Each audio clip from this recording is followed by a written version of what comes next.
Entrem pela porta estreita, porque larga é a porta e espaçoso o caminho que conduz para a perdição, e são muitos que entram por ela. Estreita é a porta e apertado o caminho que conduz para a vida, e são poucos os que o encontram. Mateus capítulo 7, versículos 13 e 14.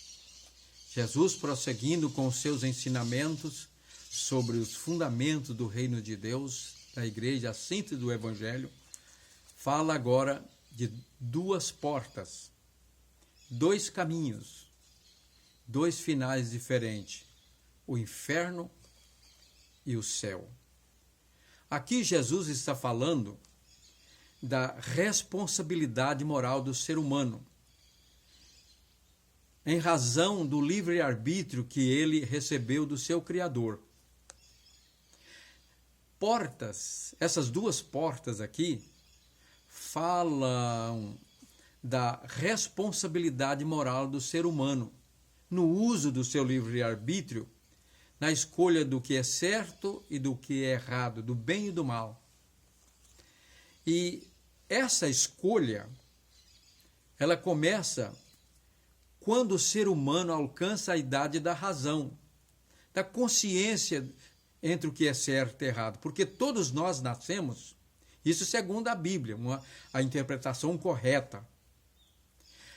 Nascemos em estado de inocência, nem pecador e nem santo, como Adão e Eva antes da queda. Assim, quando nós chegamos à idade da razão, aí nós nos deparamos diante dessas duas portas para tomar a decisão que vai então determinar o nosso futuro, o nosso destino. Há uma doutrina por aí, que foi ensinada por alguns pais da igreja lá nos primeiros séculos, que nós nascemos, baseada em interpretações fora de todo o contexto da palavra de Deus e fora do conhecimento do caráter do próprio Deus e da sua natureza, que todos nascemos pecadores. Herdamos de Adão o pecado dele, de Adão e Eva, essa herança maldita. E por isso a criança nasce pecadora e se ela morrer não vai para o céu.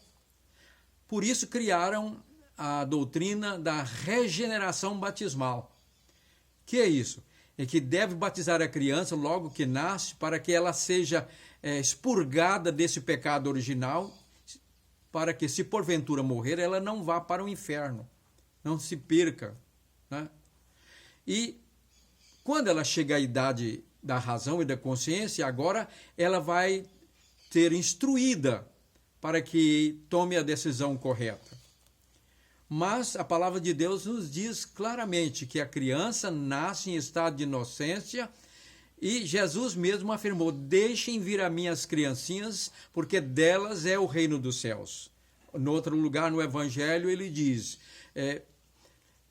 deixem vir a mim as crianças, porque o reino dos céus pertencem a ela.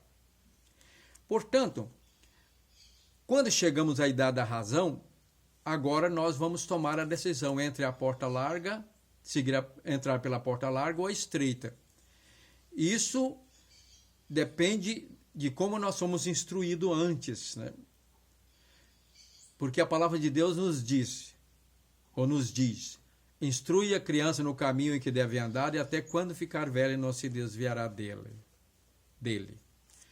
Se a pessoa entra pelo caminho estreito e lá na frente ela pode desviar, claro que sim. E se ela entra pela a porta larga e segue o caminho espaçoso, ela pode passar para o caminho estreito? Sim. Deus nos criou livres e nos deu esse dom da liberdade de escolha e continuará conosco eternamente. E mesmo depois que nós estamos andando com Ele no caminho estreito, poderemos desviar. Mas se desviarmos, podemos voltar para o caminho estreito. Isso é maravilhoso porque Deus, na sua misericórdia, Ele nos dá a chance de recomeçar. Pela misericórdia, ele nos impede de receber o que merecemos, que é a condenação dos nossos pecados. E pela sua graça, ele nos concede o que nós não merecemos, a graça que é um dom imerecido, presente imerecido de Deus. Por ela nós recebemos o perdão e a restauração, a comunhão com ele. Entramos de novo, voltamos para o caminho estreito. E essas decisões, né, da liberdade de escolha continuam por toda a nossa vida. Se porventura pecarmos, podemos voltar. Se a pessoa começou desde criança no caminho da idade da razão, vamos dizer, entrando pelo caminho do pecado, pode voltar para Deus. Por quê?